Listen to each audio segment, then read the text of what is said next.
إن الله اصطفى آدم ونوحا وآل إبراهيم وآل عمران على العالمين ذرية بعضها من بعض والله سميع عليم. إذ قالت امرأة عمران رب إني نذرت لك ما في بطني محررا فتقبل مني إنك أنت السميع العليم.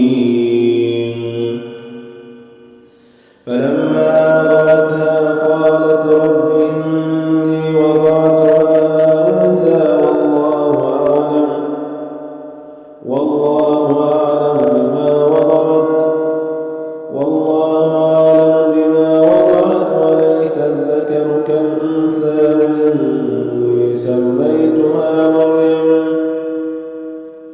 وإني سميتها مريم وإني أعيذها بك وذريتها من الشيطان الرجيم.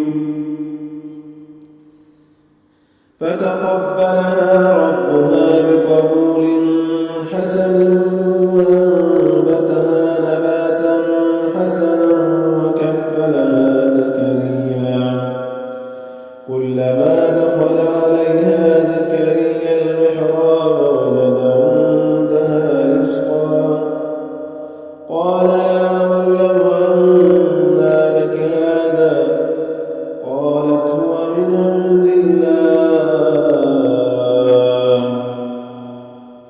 إن الله يرزق